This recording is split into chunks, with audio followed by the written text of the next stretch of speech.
Boa noite, igreja, graça e paz. Que bom ter vocês aqui juntos para nós louvarmos o nosso Deus com todo o nosso coração. A gente tem falado nos últimos dias sobre ser forte. A palavra em hebraico é Zak. Zak significa, vamos lá? Seja forte. Eu gostaria muito que houvesse um jeito simples de você ser fortalecido. Aqueles que têm 40 anos para cima, talvez, vão lembrar do príncipe Adam, lá no reino de Eternia, usando uma roupinha rosa, meio estranha para os dias de hoje. E quando ele tinha que enfrentar os desafios no reino de Eternia, ele pegava a sua espada e gritava: pelos poderes de Grayskull, eu tenho... A igreja, a média é 40 anos. E assim, Grayskull, que era um castelo em forma de uma caveira, lá morava a feiticeira, e ela conduzia toda a força dela e toda a força do castelo para o He-Man e o seu gato guerreiro. E assim os dois tinham força para enfrentar o arqui-inimigo. Como é que é o nome dele mesmo? Esqueleto, vocês estão por dentro. O He-Man podia enfrentar dessa forma, mas deixando esse mundo fantástico, será que isso é possível no mundo real? Você invocar uma força e ter essa força para usar em momentos de dificuldade? Será que nós temos isso? Sim ou não? Alguns personagens demonstram que sim. Por exemplo, Sansão. A gente sabe que ele era forte, muita gente acha que o segredo da força dele estava mas não é. No texto bíblico fala que o Espírito Santo descia sobre ele e ele ficava forte. Com certeza ele era forte, mesmo sem o Espírito, mas aquela força descomunal vinha do Espírito. Tanto é que depois que vazaram os olhos dele, ele não pôde fazer nada. Pelo menos, ele continuava forte, rodando uma pedra de moinho sozinho, coisa que animal fazia, ele fazia, mas já não era aquela força descomunal, sobrenatural, até que o Espírito desceu sobre ele mais uma vez, e na sua morte ele conseguiu vingar, pelo menos por um dos seus olhos, como ele mesmo diz, matou mais na sua morte do que durante toda a sua vida. Todos os grandes feitos de Sansão estão ligados à descida de poder espiritual sobre ele. E aí ele ficou forte. Há um outro personagem, Daniel. Se você abrir a sua Bíblia em Daniel capítulo 10, eu não vou colocar aqui todos os versículos, mas Daniel teve uma visão, e nessa visão um anjo se apresentou e começou a falar com ele, e ele não conseguia conversar com o anjo, porque a presença daquele anjo, com todo o seu poder e glória, mexeu com ele, deixou ele fraco, deixou ele prostrado, e ele só olhava para o chão. E aí o que aconteceu? Ele pediu: como é possível alguém como eu, seu servo, falar com meu Senhor? Minhas forças se foram, eu mal consigo respirar. E olha só o que aconteceu. Então aquele que se parecia com um homem tocou em mim novamente e senti minhas forças voltarem. Não tenha medo, ele disse, pois você é muito precioso para Deus. Que a paz esteja com você, tenha ânimo. Mais uma vez, a mesma palavra, seja forte. E aqui nós vimos que ele foi fortalecido de maneira sobrenatural. O anjo tocou nele, e ele, que mal conseguia levantar a cabeça, levantou. E falou: agora o senhor pode falar. Agora eu consigo te ouvir, porque você me fortaleceu. Fale, meu Senhor, pois me fortaleceu. Então nós temos aqui dois exemplos sobrenaturais. Então sim, Deus pode fortalecer você sobrenaturalmente, porém isso é bastante raro. Poucas pessoas podem dizer, talvez só Sansão possa dizer, que derrubou um templo com a força que Deus lhe deu, que rasgou um leão no meio só com a força que Deus lhe deu, que venceu montões, milhares de soldados com uma queixada de jumento com a força de Deus. Quantos foram tocados por um anjo para se sentirem fortalecidos? São poucos.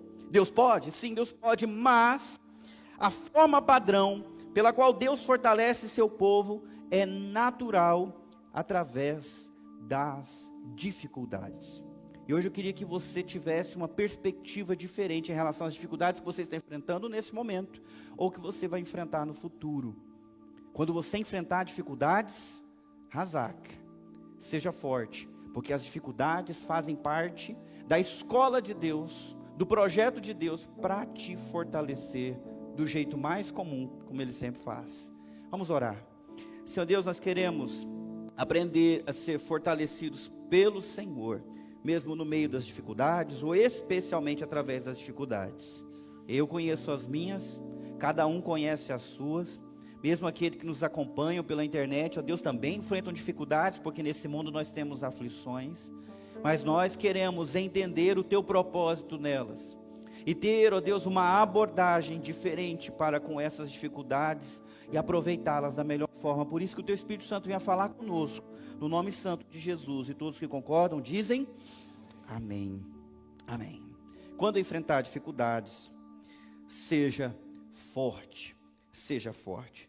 Na palavra de hoje nós vamos fazer um estudo de caso, nós vamos olhar para um personagem que nós já olhamos semana passada, o rei Davi, e como que Deus fez dele o rei mais poderoso de Israel, que venceu um gigante sozinho, comandou tropas em vitórias, venceu perseguição violenta, injustiça implacável, enfrentou o motim, também venceu, lutou contra a ira dentro do seu próprio coração, venceu, viveu a desgraça dentro da própria família mais de uma vez, perdeu um filho que foi para o mal, e ele superou e venceu, superou também o pecado e o remorso, a vergonha de um adultério e da culpa de um homicídio. Ele venceu a corrupção e conspiração dentro da sua própria corte. Como que esse homem de carne e osso conseguiu se tornar forte o suficiente para enfrentar tantas e diferentes dificuldades? Como que isso aconteceu? Como que ele foi fortalecido em tantas situações dramáticas da vida que fazem muitos de nós chiar e sofrer? E nós já temos a primeira resposta na semana passada, então se você não viu, por favor, volte e veja. Se você está acompanhando pelo YouTube, procura o vídeo anterior no nosso canal. E vamos lembrar como é que Davi foi fortalecido? Vocês lembram? Davi, porém, encontrou forças no Senhor. Ele separou tempo para a oração, para o silêncio, para o momento com Deus no olho do furacão. Enquanto todo mundo estava desesperado, querendo achar alguém para Cristo ou para Judas, e inclusive ele, querendo matá-lo, ele foi até Deus. Ele ouviu a voz de Deus chamando no seu coração, vem até mim. Ele falou, eu vou, e foi. E ali ele encontrou forças de uma maneira sobrenatural. Se você está enfrentando dificuldade nesse instante, a primeira dica que nós já ouvimos na semana passada, eu estou só relembrando, para de tentar resolver as coisas com o seu próprio poder e vá até Deus, porque as dificuldades também servem para que você se aproxime dele. Amém, meus irmãos? Qualquer problema, de qualquer sorte, leve até Deus em oração, leve até Deus para uma conversa. Se vai se lamentar, lamente-se diante dele. Se vai pedir alguma coisa, peça diante dele. Se está precisando de socorro, é a ele que você deve clamar, porque ele tem os seus ouvidos atentos para ouvir, é um Deus misericordioso e poderoso. Esse é um aspecto espiritual de como nós vamos ser fortalecidos no meio da dificuldade. Mas tem também um aspecto mais natural. Nós somos fortalecidos quando oramos, mas nós somos fortalecidos também nesse processo comum, que qualquer pessoa encara na vida. Por exemplo, eu tenho 3 filhos judocas. Ontem falaram para os atletas que estavam aqui, ontem não, foi sexta, meu Deus, sexta-feira, todos os atletas estavam aqui, ficar em pé, eu fiquei, agora já me considero também, já fui faixa amarela de judô, é nada, mas, já sou, fiquei em pé como atleta, estou me sentindo mais forte, até minha postura mudou, vocês viram ou não? Não viram? Douglas. Mas eu queria falar não de mim, do Levi. O Levi tem um adversário que ele encara em quase toda competição. Eu sempre me confundo, não sei se é Isaac ou Isaías. Acho que é Isaac. E o menino é bom. E o Levi perde para o menino. E toda vez que ele perde, ele chora, e ele sofre. E aí chega aqui durante a semana, Treino de terça-feira, ele faz o treino dele, vai lá, toma café e volta. Pai, eu posso ficar mais um pouco para participar de mais um treino? E participa de mais um. Na terça-feira, de novo. E quando a mãe dele vai ficar à tarde, então ele quer fazer todos os treinos, até o treino com a mãe. Então faz 3 treinos. Por que que ele faz isso? Porque ele percebeu que ele não tem condições de vencer o Isaac. Então, a derrota está fazendo ele buscar o fortalecimento. Depois separa ele aí. Ele é vergonhoso, mas tenta sozinho no cantinho. Ô, Levi, deixa eu ver o seu tanquinho. Vocês vão assustar. Menino está trincado. Como a maioria dos nossos atletas de judô aqui, de tanto esforço, de tanta dedicação, pelo esforço eles estão se tornando fortes. E esse é um meio natural de fortalecimento. Os músculos precisam de estresse e descanso para se fortalecerem. Eu estou lendo esse livro, Auge do Desempenho, desses 2 pesquisadores que estão aí, e eles demonstram isso de uma maneira muito, muito evidente. Para o músculo ficar forte, você precisa romper a resistência dele, precisa usá-lo de tal forma que ele chegue perto do esgotamento. E aí depois que você estressou o músculo, você precisa dar tempo para ele se recuperar. E quando ele se recupera, ele fica mais forte. Aí você vai de novo e descansa. Vai de novo e descansa. E assim você vai ficando mais forte. Estresse e descanso. Esforço e descanso. Da mesma forma, isso se aplica ao aspecto psicológico. Quem é psicologicamente fraco, precisa aprender o estresse certo e o descanso certo, na medida certa, para ele se tornando psicologicamente forte. Será que isso se aplica também ao emocional? Sim! Também na área emocional, você pode melhorar e desenvolver-se emocionalmente quando você descobre esse equilíbrio tênue entre esforço e descanso, atividade e inatividade, desafio e conforto, firmeza e moleza. O teu corpo, a tua mente, a tua alma precisa disso para ela se desenvolver de uma maneira natural. É muito perigoso tentar acelerar esse processo. Se você for para a academia pensando que em 1 mês você vai conseguir um resultado de 6 meses, há uma grande chance de você lesionar para valer o seu músculo, ou até mesmo chegar ao esgotamento total. E aí você vai precisar de muito mais tempo para se recuperar.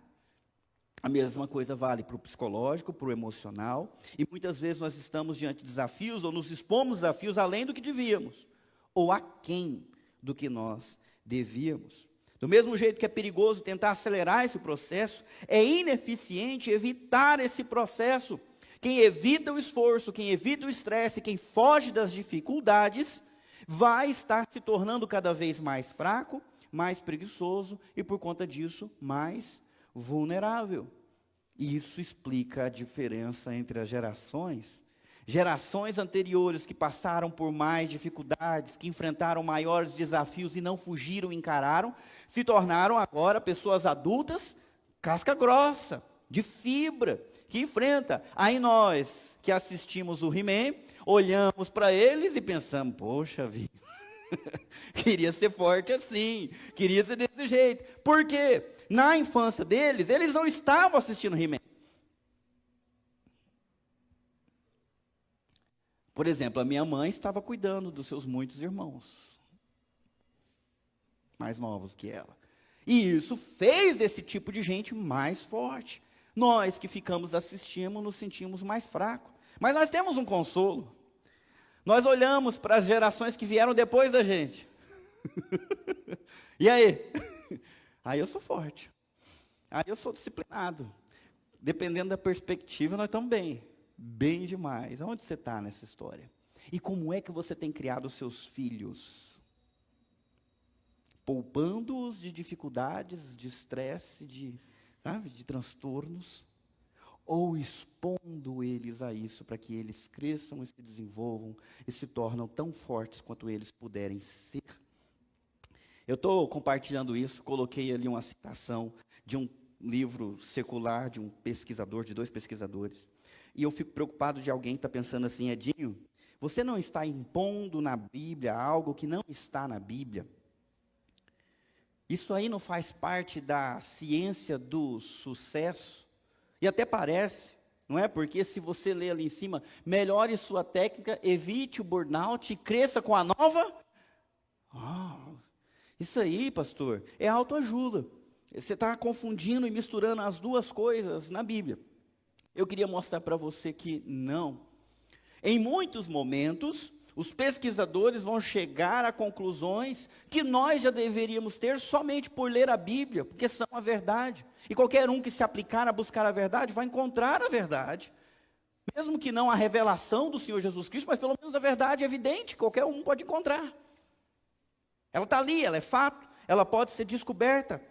Então não, meus irmãos, esta sabedoria está presente no Antigo Testamento, no Novo Testamento, seja de forma explícita, na forma de provérbios e instruções, ensinando o rapaz, o homem, a mulher a ser, sim, diligente, a encarar esses desafios com fé, com força, não arredar, não olhar para trás. Seja de forma implícita no desenrolar da vida de personagens, como o personagem que a gente vai ver daqui a pouco. Então eu queria compartilhar com vocês 2 fatos inquestionáveis na vida e na Bíblia. Guarde isso. O ser humano irá desenvolver-se em qualquer coisa a que se dedique de maneira disciplinada. Você ouviu? Eu vou repetir. O ser humano irá desenvolver-se em qualquer coisa a que ele se dedique de maneira disciplinada. Ponto. Isso significa que se você separar 20 minutos para estudar inglês, daqui 1 ano, no máximo 2 anos, você vai estar falando inglês. Por quê? Você se dedicou de maneira disciplinada. E aqueles que pensam, eu não consigo? Consegue. Eu sei que você consegue? Sabe como é que eu sei que você consegue? Não. Você fala, o que está acontecendo? Você fala português, que é mais difícil que inglês. E você sabe quantos anos você tinha quando você aprendeu português? Quantos? Vamos lá, pessoal. Sua mãe contou para você, não contou? 3, 4. Devagar, hein, cara?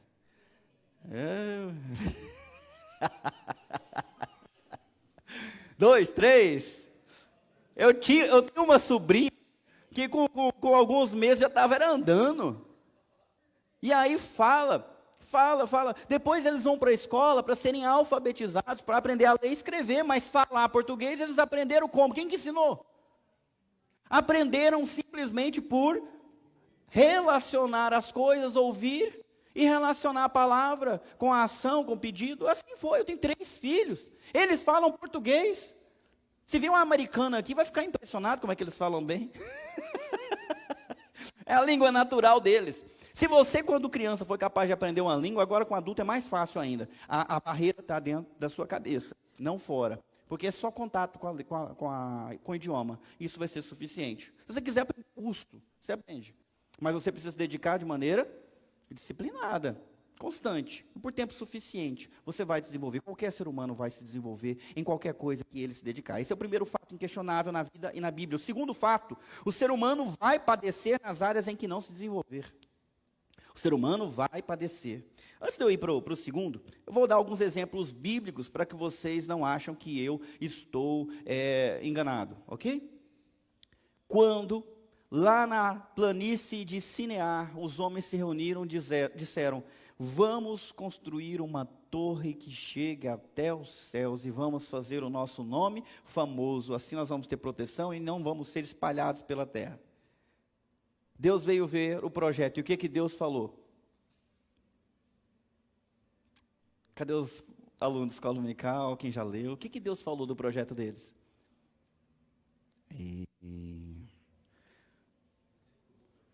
Deus recusou, mas o que ele falou? Quer saber o que ele falou? Vamos lá, Gênesis capítulo 11. Turminha que não está vindo na escola dominical, oi! Se você se dedicar de maneira disciplinada, por tempo suficiente, estudando a palavra de Deus, eu te garanto que você vai ser mais forte espiritualmente. Não relaxe. Vamos lá, capítulo 11. Versículo 6, Deus diz: vejam, disse o Senhor, todos se uniram e falam a mesma língua. Se isto é o começo do que fazem, nada do que se propuserem a fazer daqui em diante lhes será impossível. Eu vou pegar até aí.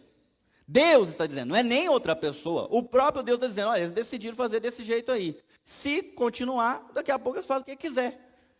E aí ele mesmo chegou e desceu para atrapalhar e confundiu a língua e deu idiomas para as pessoas. Esse é um exemplo. Um outro exemplo.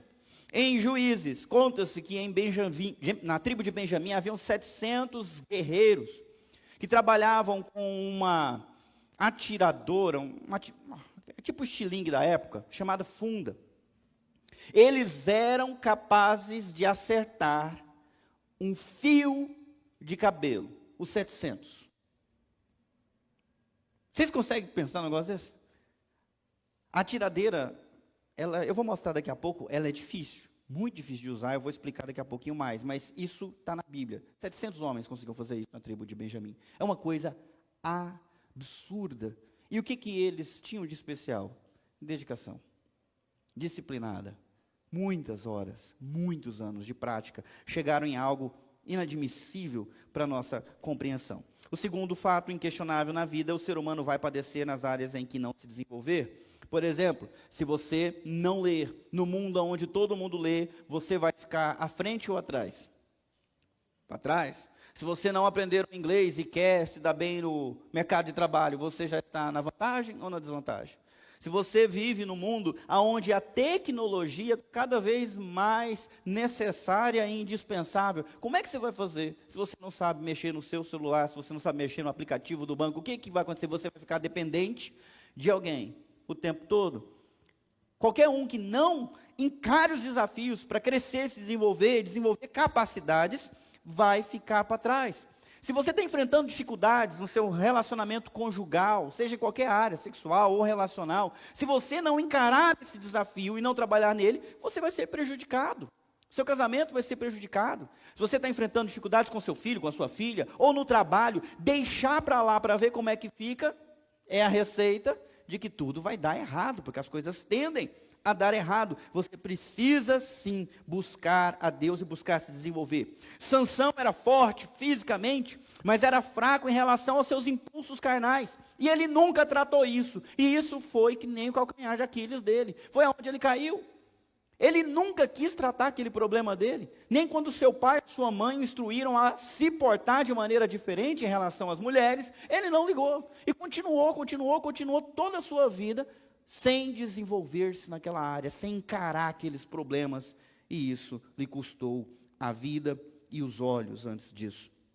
Os crentes de Corinto não se desenvolveram espiritualmente, apesar de ter dons espirituais, como o dom de línguas. Paulo fala que eles eram como crianças, que já deviam estar comendo alimento sólido, mas que ainda precisavam beber leite, porque ainda eram carnais, eram infantis, eram bebês espirituais. Eles não se desenvolveram, mas deviam ter se desenvolvido. Por que não se desenvolveram? Eles não encararam os desafios, eles negligenciaram nessas áreas, portanto não se desenvolveram. Para se desenvolver física, emocional, espiritualmente, você vai ter que se dedicar a um treino que o faça forte. Essa é a maneira comum como Deus lida com essas coisas. O personagem que nós vamos estudar é o personagem Davi, e vamos dar uma olhadinha na vida dele. Davi começou como o filho de Jessé, e a sua primeira responsabilidade na sua casa foi cuidar das ovelhas. Ele era caçula de 7 irmãos, portanto ele era o 8º. Certo, pessoal? Quem aqui é caçula? Deixa eu só ver os caçulas. Tu também, cara?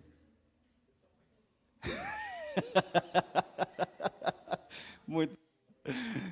Caçulas, cadê do lado de cá? Quem é caçula? Olha, isso explica muita coisa. Brincadeira. Bom, Davi era o caçula. Até os olhos dele e dos olhos dos outros, ele era o menos importante. Fisicamente, ele era o menos desenvolvido. Quem conhece a Bíblia sabe o que eu estou falando, eu vou ter tempo de explicar todos os detalhes para quem está visitando a gente. Outra coisa, depois você estuda, você vai ver, ele era o menos necessário. Se tinha algo importante acontecendo, se tinha alguém que não era importante para estar ali, era Davi. Tanto é que ele ficou de fora de uma festa muito importante. Ele era o café com leite da família. Sim, quando estourou a guerra, se alistaram 3 irmãos de Davi, mas Davi não. Davi ficou de garoto de recado, lá para trás. Essa era a realidade. Um jovem bem feito, mas caçula, menos importante, ficava cuidando das suas ovelhinhas. Deus, no entanto, o escolheu. Apesar dos seus irmãos serem mais fortes, bem desenvolvidos e imponentes, Deus escolheu Davi para ele ser moldado vagarosamente e fortalecido vagarosamente do campo ao palácio. Enquanto seus irmãos mais velhos podiam se dedicar a tarefas mais nobres e prazerosas, como, por exemplo, uma celebração com a autoridade religiosa mais importante do país, que era o profeta Samuel, Davi ficou cuidando das ovelhas que precisavam de alguém para cuidar. Os outros estão na festa, os outros são honrados com a presença do cara mais importante do país. Davi não está presente. No campo, Davi descobriu o Senhor como seu pastor, e foi dali que ele tirou a inspiração para a sua música, para as suas orações. Quem conhece me ajuda. O Senhor é o meu pastor e nada me faltará. Ele me faz repousar em pastos verdejantes, verdes pastos, né? Leva-me para junto das águas de descanso, refrigera a minha alma, guia-me pela vereda da justiça, por amor do seu nome. Ainda que eu ande pelo vale da sombra da morte, não temerei mal nenhum, porque a sua vara, o seu cajado, me protege, me consola.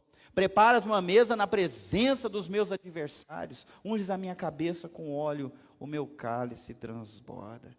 Que mais? Bondade e misericórdia certamente me seguirão todos os dias da minha vida e habitarei na casa do Senhor para todo sempre. Quando é que esse cara compôs isso?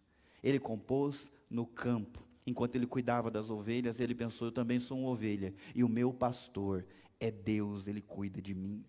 Ali, longe dos olhos do público, longe dos olhos da família, com uma tarefa vil, uma tarefa que não é nada de importante, cuidar de ovelhas, proteger ovelhas. Davi estava crescendo a sua fé, crescendo no seu conhecimento e crescendo na sua relação com Deus. Mas o rei Saul começou a ser atormentado por um demônio, e Davi foi requisitado para tocar a sua harpa e acalmar o rei. Tocar o quê, meus irmãos? A harpa. E tocar que músicas? As músicas que ele fazia. As músicas que ele conhecia. Quando ele desenvolveu essa habilidade? Não sei. Umas das 8 horas por dia ali, vigiando aquelas ovelhas, e sem nada para fazer, além de... Ele tocava, ele cantava, ele desenvolveu uma habilidade. Na hora que o rei precisou de alguém que tocasse, qual foi o melhor musicista que eles acharam em todo o reino? Davi. Eu conheço um rapaz novo, vamos levar ele. E assim, agora ele tinha 2 profissões. Ele era pastor de ovelhas e era musicoterapeuta. Não é? Vamos continuar. Isso não parou. No palácio, ele se relacionava com o rei apenas nessas horas de necessidade.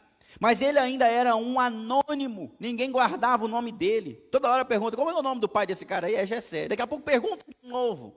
Parece que ele é só um carinha que toca alguma coisa e depois vai cuidar das ovelhas. Mas de repente ele saiu do anonimato para a fama. Ele já tinha sido ungido rei em segredo por Samuel, somente a sua família, somente os seus irmãos, e o boato que rolava por lá é que ele tinha sido ungido rei no lugar de Saul, mas ninguém o conhecia. No máximo, havia um boato sobre essa unção, ele é um ninguém. Lá, no campo, ele enfrentou perigos que fariam vocês correrem, soltando se tivesse pronto o que tinha dentro.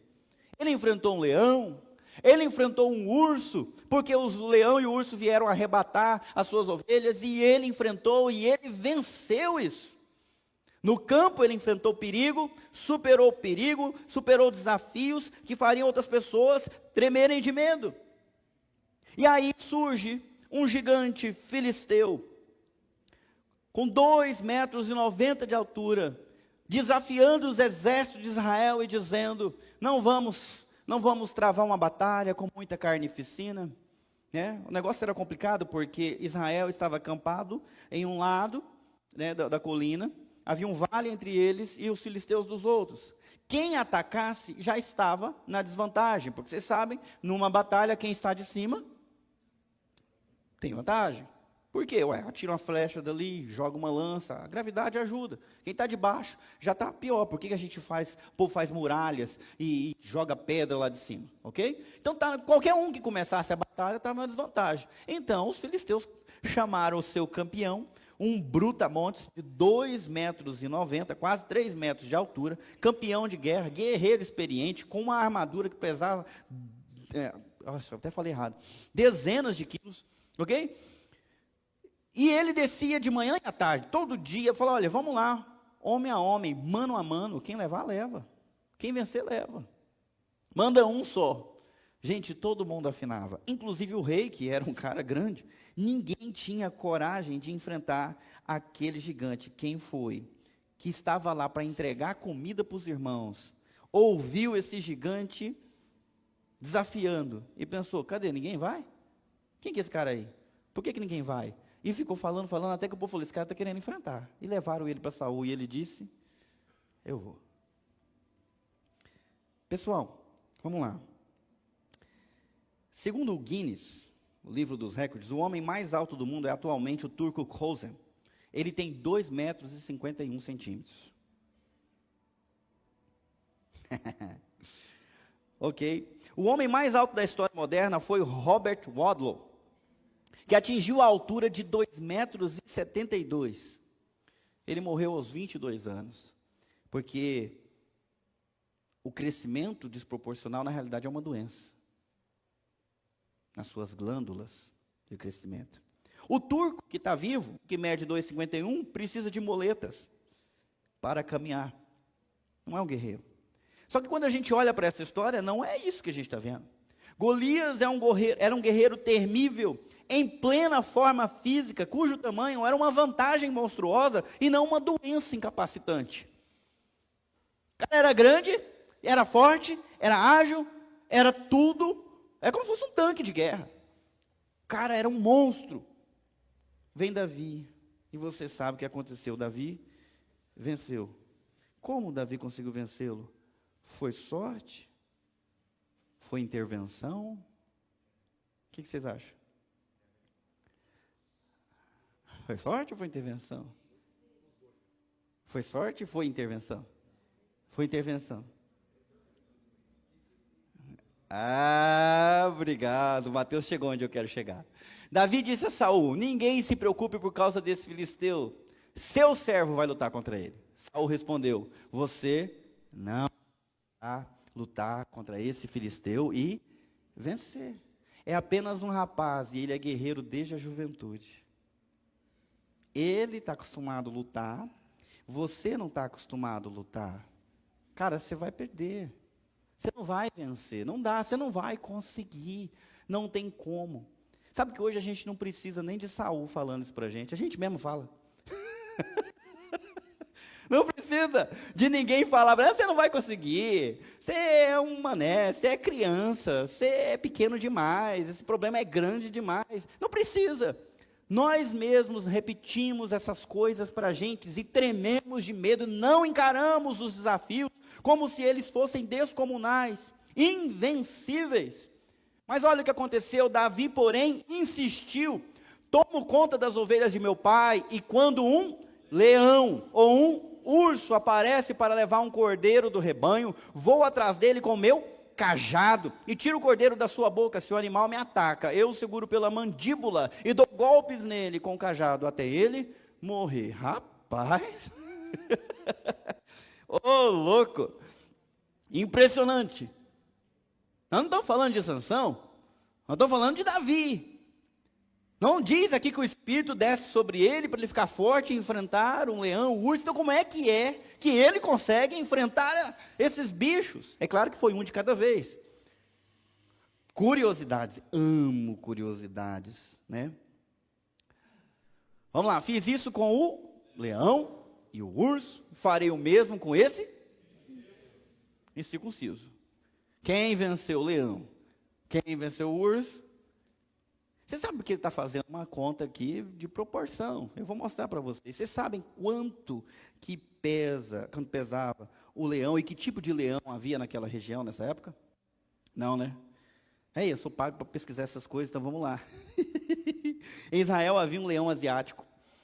As fêmeas pesavam de 110 a 120 quilos e os machos de 160 a 190.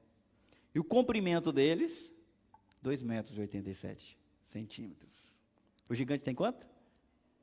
2,90.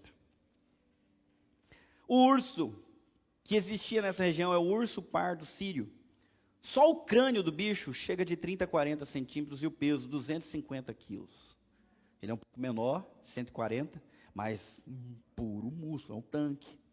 140 a 250 quilos é muita coisa. Há um detalhe que ainda não apareceu aqui no texto, e mesmo Davi não menciona. Vamos terminar de ler. E disse ainda: o Senhor que me livrou das garras do leão e do urso, também me livrará desse filisteu. A fé é evidente. Ele acredita que Deus é com ele. Isso eu não vou nem destacar hoje, porque a minha intenção nesse sermão é mostrar uma outra coisa. Há algo que Davi não menciona. Parece que ele vai enfrentar um guerreiro armado com lance e com espada, e ele vai com o que mesmo? O que ele usou para vencer o leão e o urso que ele disse ali? Um cajado. Gente, como é que alguém com um pedaço de pau enfrenta alguém com um pedaço de metal afiado? O que vai acontecer? Não precisa ser inteligente. Se alguém está com um cajado e o outro está com uma espada, meu amigo, ele vai cortando devagarzinho, né? Tuque, tuque. Vai ficar só um pedacinho ali. Não dá. Não se enfrenta com paus e pedras quem vem contra você armado com o que há de mais eficiente na arma. A arma branca vence essas coisas. E a arma de fogo vence a arma branca. É uma lógica simples, que eu acho que todos nós entendemos. Parece que ele vai enfrentar esse cara com cajado, porque ele venceu o leão e o urso com o cajado, então pronto, é isso. Não vai dar certo mesmo, vai apanhar e vai apanhar feio. Não é à toa que o gigante tira sarro dele, está achando que eu sou um cachorro para tentar me espatar com um pedaço de pau. Só que até agora no texto não apareceu isso. Não apareceu a funda. Mas quando Davi foi enfrentar, ele levou o cajado. Mas o que ele estava armado, pronto para usar, era a funda. A funda era uma arma terrível e temível desde a antiguidade. Como é que fala? Fugiu. Aquelas pinturas de caverna, como é que é o nome daquilo mesmo? Pinturas rupestres, né? Bem antigas, mostrando que o povo já usava isso, muito tempo. Você está vendo? 2 tiras de, sei lá, de qualquer coisa, de couro, de linho, e couro, fazendo ali um bojo, e você escolhe as melhores pedras. Num lado tem um lacinho que você coloca no dedo anelar, no outro tem uma pontinha que você segura aqui, e alguns rodam muito, outros dão só uma volta, mas a ideia é que quanto mais comprido é aquela cordinha, mais a força do pêndulo vai jogar aquela pedra como um projétil. Absurdo, tá? Tem muita gente recuperando as fundas hoje. Naquela época, os guerreiros, conhecidos como fundibulários, eram tão temidos como os flecheiros. Eles faziam parte, naquela época era chamado de artilharia, e conseguiam atingir alvos a até 400 metros de distância. Sim, senhor, um sniper. 400 metros de distância. As fundas só saíram de uso por conta dos projéteis de pólvora, senão estariam sendo usadas até hoje. No entanto, o seu uso exige muita habilidade. E eu acompanhei um cara no YouTube que pegou, fez uma funda, começou a usar, descobriu quais pedras funcionavam, quais pedras não funcionavam, como fazer, o que não fazer, qual que é o melhor material, e ele começou a praticar. Depois de um ano, mais de 30 mil tiros, ele consegue acertar 3 de 4 a uma distância de 9 metros. Aí você fala, uau. E ele acerta uma de 2 a uma distância de 14 metros. E você fala, uau. Aí ele fala, ainda assim, esta habilidade que eu desenvolvi em um ano, com 30 mil tiros, é a habilidade de uma criança. Qualquer criança faria isso naquela época. Um adulto treinado conseguiria atingir consistentemente, sem errar, um alvo a 45 metros de distância, matar ou ferir gravemente um alvo à distância de 200 metros. Então você tem um grande soldado, carregando muito peso, tendo que correr com toda aquela armadura, aquela lança que só aponta 7 quilos, a espada, o escudeiro dele vindo junto com ele. Quem está na vantagem, meus irmãos? Pensa. Há uma lógica muito evidente na batalha. A infantaria, ela é mais forte que a cavalaria. Vocês já viram o filme? Não? Quando vem aqueles cavalos para tentar invadir, quem é que fica na frente para enfrentar os cavalos? A infantaria. E eles ficam com a lança aqui. O que acontece com o cavalo? Já era. A infantaria é mais forte que a cavalaria. A cavalaria é mais forte que a artilharia. Porque até que você mira para acertar o cavalo, ele é veloz. Já passou por cima, derrubou, já era. No entanto, a artilharia é melhor e mais forte do que a infantaria. Porque quem vem marchando, vem lerdo, vem devagar, enquanto o outro está lá de cima, flecha, pedrada, como é que ele vai escapar? Bom, vamos lá. Eu vi no YouTube um atirador, isso eu vi, arremessando pedras de 50 gramas a mais de 70 metros por segundo. Faz até um barulho, como se fosse um tiro. E é metade da velocidade de um projétil de uma arma de calibre 22. Davi devia ser bem melhor do que esse cara que eu vi atirando. Então, você sabe qual foi a chance que Golias teve? Nenhuma. Nenhuma. Ele sequer teve tempo para pensar em desviar da pedra lançada por Davi. Ele sequer viu de tão veloz que ela veio. E Davi já tinha treinado por tantos anos, tinha atirado tantas vezes, que ele conseguia acertar o seu alvo. Porque ninguém pega uma funda e sai usando. Desafio vocês, faça uma funda e atire uma pedra, mas vá longe de mim, da minha casa, das minhas vidraças. Ok? E digo mais, toma cuidado com a sua testa.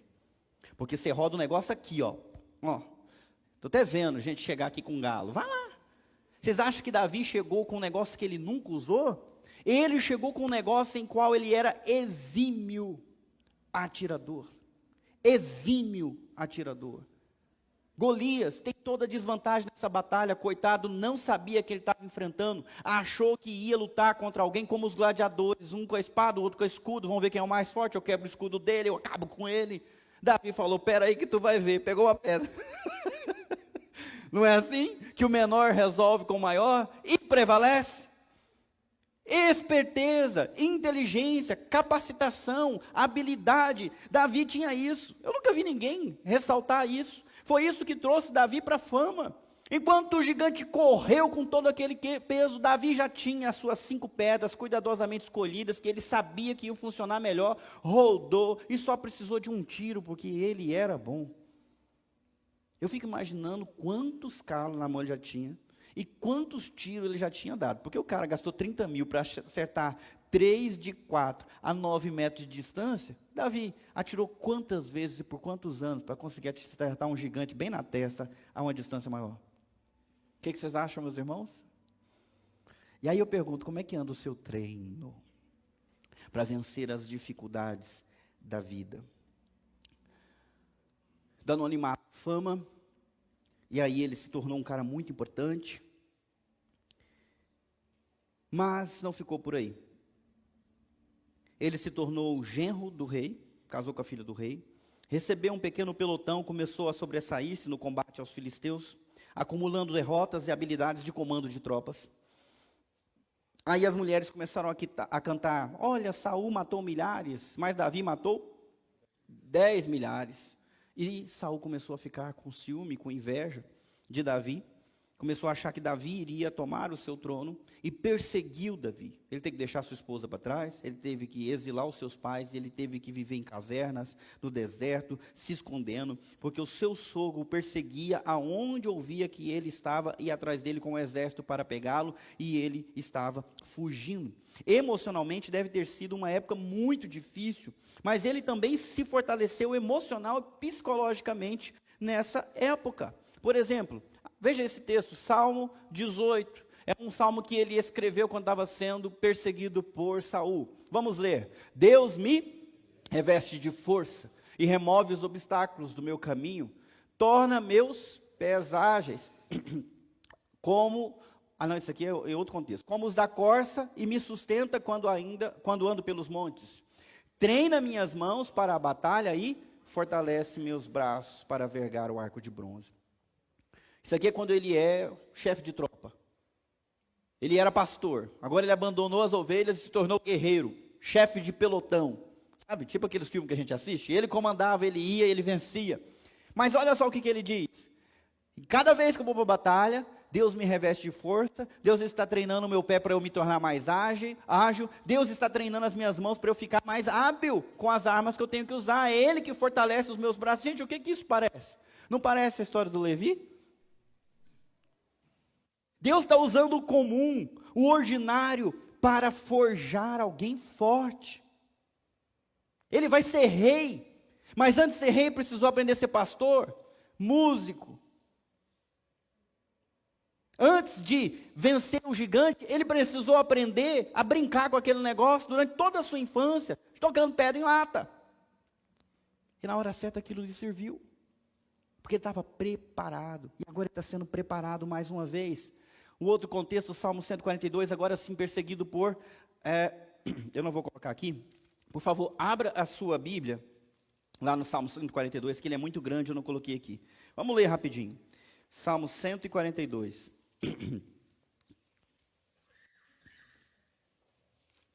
A minha Bíblia é um pouquinho diferente de vocês, peço a compreensão, mas olha só o que está escrito aqui.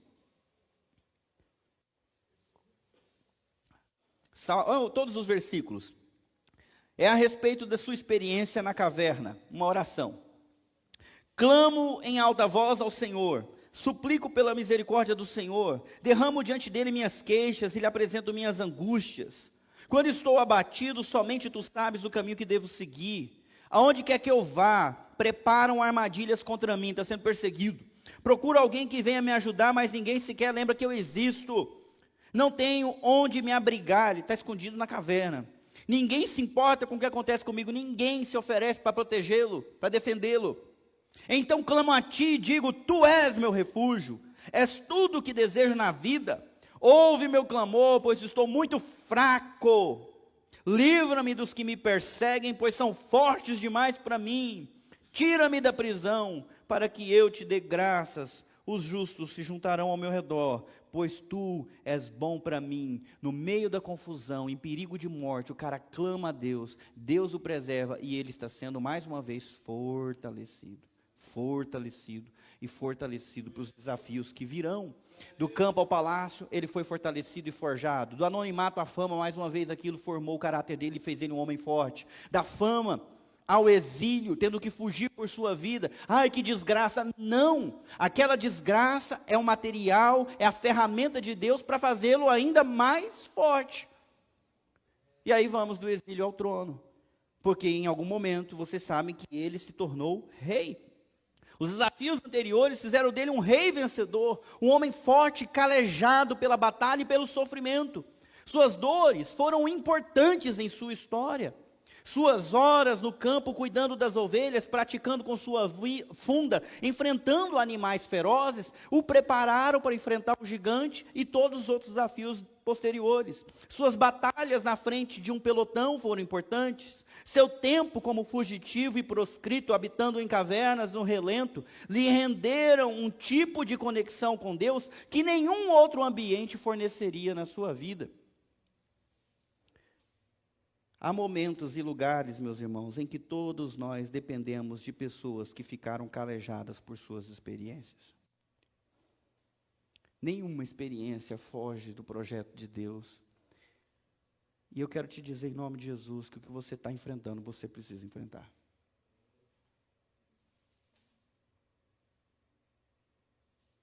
Você precisa encarar. Porque isso não aconteceu na sua vida por acaso. Assim como Davi não foi pastor por um acaso. Ele não foi esquecido no campo enquanto seus irmãos estavam na festa. Ele estava onde Deus queria que ele estivesse. Recebendo o treinamento que precisava ter. O que você está enfrentando, você precisa enfrentar. Não fuja disso. Porque Deus vai te fortalecer a partir disso. Quando estiver, ou quando enfrentar dificuldades, seja forte. Ou então entenda o seguinte: Deus está te fortalecendo. Se você está enfrentando a doença, Deus está te fortalecendo. Está enfrentando problemas pessoais, Deus está te fortalecendo. Não fuja.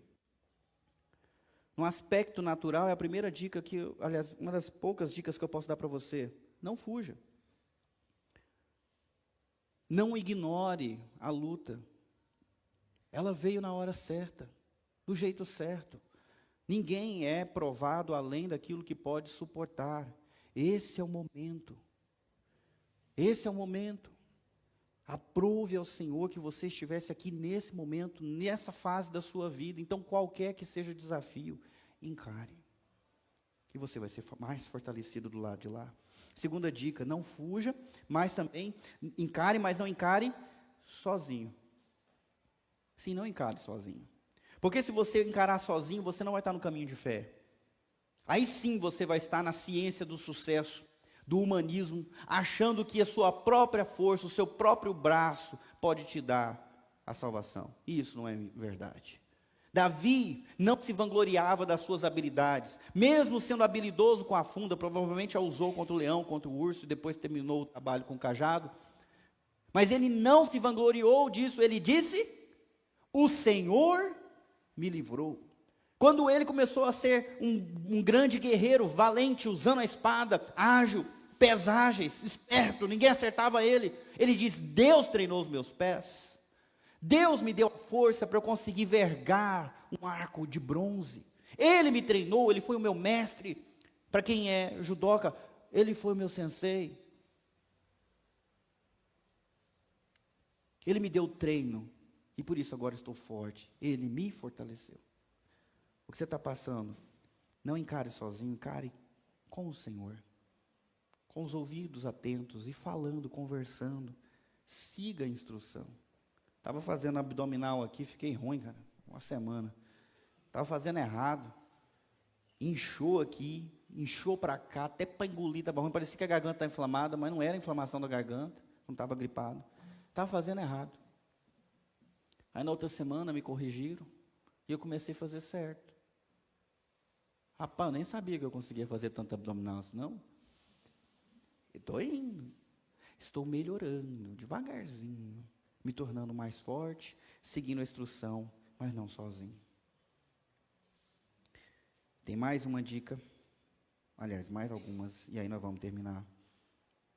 No meio da dificuldade, seja fiel e aprenda. Porque muita gente no meio da dificuldade se desespera e acha que Deus o esqueceu. E acaba caindo na tentação da mulher de Jó. Amaldiçoa esse seu Deus e morre. Não vale a pena ser fiel a Deus. Está vendo? Você foi fiel e agora você está na dificuldade. Está vendo? Você buscou e agora olha como é que você está. Não vale a pena. Deus não cumpriu o papel dele, gente. Não inverta as coisas. Não é Deus que existe para você, não. É você que existe para Deus. Então glorifica Ele no meio da dificuldade. Confia nele no meio da dificuldade. Essa dificuldade é boa para você. A Bíblia fala que leais são as feridas de quem ama. Deus não tem prazer em te afligir. Se Ele está te afligindo é porque é necessário. Ele disciplina a todos que Ele ama. Então, por favor, seja fiel e aprenda. Entenda. Descubra. Você vai ser fortalecido no aspecto natural. Seus músculos vão se desenvolver, sua fé vai se desenvolver, seu psicológico vai se desenvolver, suas emoções vão se desenvolver, e tem gente precisando de ajuda de gente forte, capacitada, preparada para aquele momento. No aspecto espiritual, assim como Davi, o poder de Deus é derramado sobre você. Nós sabemos que desde o instante que Davi foi ungido rei, o Espírito Santo que tinha saído de cima de Saul, desceu sobre ele e permaneceu. Então, tá certo, Deus não visita todo mundo como visitava Sansão, ou toca com um anjo como tocou em Daniel, mas Deus compartilha o Espírito Santo depois que ele desceu no dia de Pentecoste, com todos os que nele creem. Então sim, você vai ser forte fisicamente, emocionalmente, psicologicamente, mas você também vai ser fortalecido espiritualmente. Porque quando você for fraco, ainda existe toda uma reserva de força sobrenatural que você pode acessar. O Espírito Santo nos assiste em nossas fraquezas. Mesmo quando a gente não sabe orar, Ele intercede por nós com gemidos inexprimíveis. Então você está sendo forte, e Deus também está manifestando o poder dEle na sua vida. Enfrente com coragem, porque se algum momento chegar no seu limite, fique tranquilo, Deus não desampara os seus. Juntamente com a prova, Ele envia o livramento, e você não estará só, você vai vencer. E esse vencer não significa que você vai ficar rico, você vai fazer isso, não. Você vai terminar a sua missão em fidelidade. Você vai manter o seu compromisso com o Senhor e vai glorificá-lo, porque é para isso que você existe.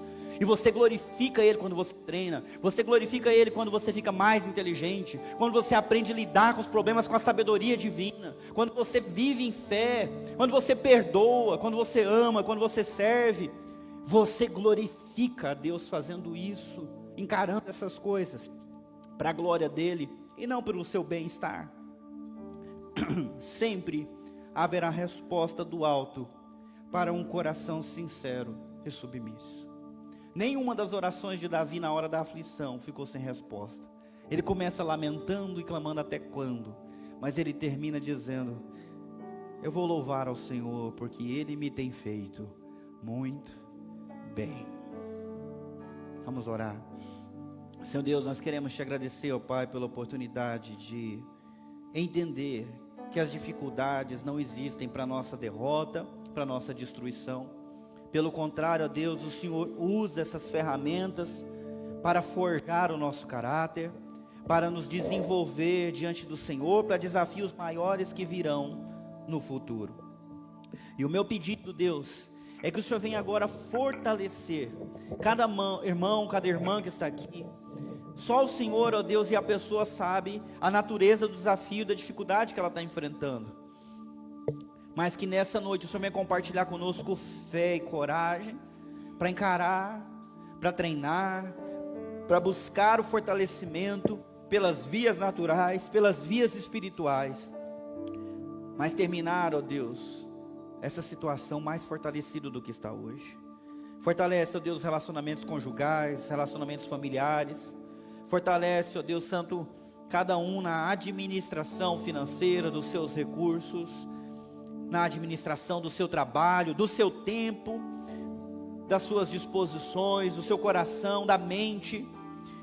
Guia-nos, ó Deus, como um bom treinador, como um bom mestre, para que nós possamos viver do jeito que o Senhor deseja, do jeito que o Senhor planejou, porque eu sei, ó Deus, que os teus caminhos são muito mais altos que os nossos, que os seus pensamentos, os seus propósitos são muito mais elevados, e nós queremos abrir mão dos nossos, para viver os teus, do jeito que o Senhor quer, por onde a sua mão nos guiar. Nós vamos conseguir, ó Deus, Se tão somente o Senhor estiver conosco, é tudo que importa. Então nos ajuda, Pai, nos abraça, vá no nosso ritmo, mas não nos deixe ficar parados, não nos deixe ficar aterrorizados, não nos deixe ficar desesperados. Nos ajuda a enfrentar os gigantes que nós temos que enfrentar e vencê-los, no nome de Jesus Cristo. Amém.